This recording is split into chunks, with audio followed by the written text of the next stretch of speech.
ನಮಸ್ಕಾರ. ಸಮಸ್ತ ಸ್ವಾಭಿಮಾನಿ ಕನ್ನಡ ಬಂಧುಗಳೇ,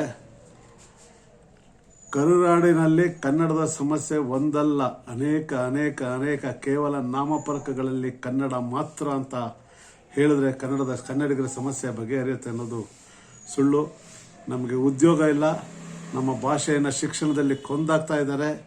ಕನ್ನಡಿಗರಿಗೆ ಯಾವುದೇ ಸಮಸ್ಯೆಗಳು ಬಂದರೂ ಗಡಿ ಆಗಿರ್ಬೋದು, ನಾಡಾಗಿರ್ಬೋದು, ನುಡಿ ಆಗಿರ್ಬೋದು, ನೆಲ ಆಗಿರ್ಬೋದು, ಜಲ ಆಗಿರ್ಬೋದು, ನಿರಂತರವಾಗಿ ಒಂದಲ್ಲ ಒಂದು ರೀತಿ ಕನ್ನಡಿಗರ ಮೇಲೆ ಆಕ್ರಮಣಕಾರಿಯಾಗಿ ನಡ್ಕೊಂಡೇ ಬರ್ತಿದೆ. ಅತಿ ತೀವ್ರತರವಾದ ಕಾವೇರಿ ಹೋರಾಟ ಮಾಡಿದ್ರು ಕಾನೂನಿನ ಅಡಿಯಲ್ಲಿ ನಮ್ಮ ಹೋರಾಟವನ್ನು ಬಗ್ಗುಡಿಯುವಂಥ ಕೆಲಸ ಆಯಿತು. ಹಾಗೆ ನಾವು ಈಗ ಸಾಂಕೇತಿಕವಾಗಿ ಕನ್ನಡಿಗರಿಗೆ ಉದ್ಯೋಗ, ಕರ್ನಾಟಕದಲ್ಲಿ ಕನ್ನಡಕ್ಕೆ ಅಗ್ರಸ್ಥಾನ ಸಿಗಬೇಕು ಅಂತಕ್ಕಂಥ ಕಾನೂನಿದ್ರೂ ಸಹ ಅದು ನಿಯಮವನ್ನು ಪಾಲಿಸ್ತಾ ಇರೋರ ವಿರುದ್ಧ ದೊಡ್ಡ ಆಂದೋಲನವನ್ನು ಮಾಡಬೇಕು ಅಂತಕ್ಕಂಥ ತೀರ್ಮಾನವನ್ನು ನಮ್ಮ ಹಿರಿಯ ನಾಯಕರು ವಾಟಾಳ್ ನಾಗರಾಜ್ ಅವರ ಜೊತೆ ಚರ್ಚೆ ಮಾಡಿದಾಗ ಅವರು ಸಿದ್ದರಾಮಯ್ಯನವರ ಹತ್ರ ಮಾತಾಡಿ ಇದಕ್ಕೆ ಒತ್ತಡವನ್ನು ಹಾಕೋಣ ಅಂತ ಮಾತನ್ನು ಹೇಳಿದ್ರು. ಸಿದ್ದರಾಮಯ್ಯನವರು ಸಹ ಈ ನಾಡು ಕಂಡಂಥ ಅಪ್ರತಿಮ ಪ್ರಾದೇಶಿಕ ಇಚ್ಛಾಶಕ್ತಿಯುಳ್ಳ ಮುಖ್ಯಮಂತ್ರಿ. ಯಾಕಂದರೆ ನಮ್ಗೆ ಇಷ್ಟ ಆಗೋದು ಅವ್ರ ಬಗ್ಗೆ, ನನಗೆ ಬರೋದೇ ಕನ್ನಡ ರೀ, ಕನ್ನಡ ಬಿಟ್ಟು ಬೇರೆ ಭಾಷೆ ಮಾತಾಡೋಕ್ಕಾಗಲ್ಲ ಅಂತಕ್ಕಂಥದ್ದು ಅವರಲ್ಲಿ ಹೇಳ್ತಕ್ಕಂಥ ದಾಷ್ಟತನ.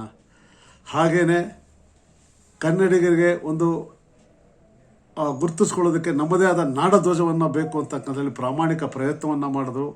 ಕೇಂದ್ರ ಸರ್ಕಾರದಿಂದ ಆ ಒಂದು ಪ್ರಯತ್ನ ತಿರಸ್ಕಾರ ಆದರೂ ಕನ್ನಡಿಗರಿಗೆ ಒಂದು ನಾಡ ಗೀತೆ ಹೇಗಿದೆಯೋ ಹಾಗೆ ನಾಡಧ್ವಜ ಬೇಕು ಅಂತಕ್ಕಂಥ ಹಂಬಲವನ್ನು ಇಟ್ಕೊಂಡು ಕೆಲಸ ಮಾಡಿದಂಥವ್ರು ಸಿದ್ದರಾಮಯ್ಯನವರು. ಗ್ರಾಮೀಣ ಸೊಗಡಿನ ಪ್ರತಿಭೆ, ಬಹುಶಃ ಪ್ರಾದೇಶಿಕ ಇಚ್ಛಾಶಕ್ತಿಯುಳ್ಳ ಕೊನೆಯ ಮುಖ್ಯಮಂತ್ರಿ ಅಂತ ಹೇಳಿದ್ರು ಅತಿಶಯೋಕ್ತಿ ಆಗೋದಿಲ್ಲ. ಯಾಕಂದರೆ ಮುಂದಿನ ಮುಖ್ಯಮಂತ್ರಿಗಳು ಇವತ್ತು ನೋಡಿದಿರ, ಹಿಂದೆ ಇದ್ದಂಥವರು ಒಂದೇ ಭಾಷೆ ಒಂದೇ ರಾಷ್ಟ್ರ ಅಂತಕ್ಕಂಥ ನಿಲುಗೆ ಅಂಟುಕೊಂಡು ತಮಿಳುನಾಡಿನ ಪಾಕಿಸ್ತಾನದಲ್ಲಿದೆಯಾ, ಅಲ್ಲಿದೆಯಾ, ಇಲ್ಲಿದೆಯಾ ಅಂತ ನಮ್ಮ ನಾಡಿನ ರಾಜಕಾರಣಿಗಳೇ ನಮ್ಮನ್ನು ಪ್ರಶ್ನೆ ಮಾಡಿರೋಂಥ ಉದಾಹರಣೆಗಳು ಸಾಕಷ್ಟಿದೆ. ಇವತ್ತೆಲ್ಲೋ ರಾಜಕೀಯ ಆಸೆಗೆ ಕನ್ನಡಿಗರು ಕನ್ನಡ ಅಂತ ಕೂಗಾಕ್ಬೋದು.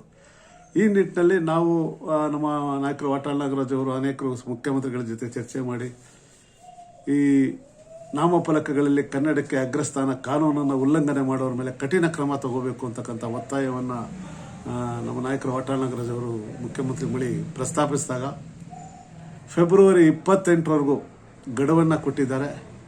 ಫೆಬ್ರವರಿ 28ರ ಮೇಲೆ ಯಾರು ಕನ್ನಡಕ್ಕೆ ಆದ್ಯತೆ ಕೊಡಲ್ಲ, ಮಳಿಗೆಗಳಾಗಿರೋ ಅದು ಕನ್ನಡಿಗರು ಇಟ್ಟಿದ್ದಾರೆ, ಹೊರ ರಾಜ್ಯದವರು ಇಟ್ಟಿದ್ದಾರೆ, ಬೇರೆಯವರು ಇಟ್ಟಿದ್ದಾರೆ. ಸುಮ್ಮನೆ ತೇವಲಿಗೆ ಮಾರ್ವಾಡಿಗಳು, ರಾಜಸ್ಥಾನಿಗಳು ಅಂತ ಬೈಯೋದಲ್ಲ. ಇಲ್ಲಿ ಕನ್ನಡಿಗರು ಸಹ ಕನ್ನಡಕ್ಕೆ ಗೌರವ ಕೊಡದಲ್ಲೇ ನಡ್ಕೊಳ್ತಕ್ಕಂಥ ಅನೇಕ ನಾಮಫಲಕಗಳಿದೆ. ಇವರೆಲ್ಲರೂ ಯಾರೇ ಆಗಿರಲಿ ಕನ್ನಡಕ್ಕೆ ಗೌರವ ಕೊಡದಲ್ಲಿರೋ ಪ್ರತಿಯೊಬ್ಬರ ಮೇಲೂ ಕಠಿಣ ಕ್ರಮ ಆಗಬೇಕು. ಆ ನಿಟ್ಟಿನಲ್ಲಿ ಮುಖ್ಯಮಂತ್ರಿಗಳು ಫೆಬ್ರವರಿ 28ರವರೆಗೂ ಗಡುವು ಕೊಟ್ಟು 28ರ ನಂತರ ಯಾರು ಕನ್ನಡಕ್ಕೆ ಆದ್ಯತೆ ಕೊಡೋದಿಲ್ಲ ಅವರಿಗೆ ಕಠಿಣವಾದ ಕ್ರಮವನ್ನು ಕೈಗೊಳ್ಳಿ ಅಂತಕ್ಕಂಥ ಆದೇಶವನ್ನು ಹೊರಡಿಸಿದ್ದಾರೆ. ಅದು ಬಹಳ ಸಂತೋಷದ ವಿಷಯ.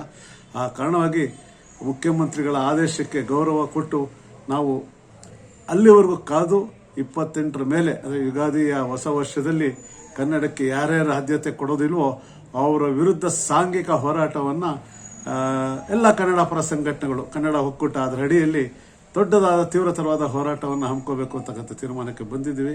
ಬಹುಶಃ ಮುಖ್ಯಮಂತ್ರಿಗಳ ಈ ನಿಲುವು ಎಲ್ಲ ಹೋರಾಟಗಾರರಿಗೆ ಒಂದು ಚೈತನ್ಯವನ್ನು ತುಂಬಿದೆ. ಆ ನಿಟ್ಟಿನಲ್ಲಿ ಮುಖ್ಯಮಂತ್ರಿಗಳಿಗೆ ಹೃದಯಪೂರ್ವಕ ಧನ್ಯವಾದಗಳನ್ನ ಸಲ್ಲಿಸೋದಕ್ಕೆ ಇಚ್ಛೆ ಪಡ್ತೀನಿ. ನಮಸ್ಕಾರ.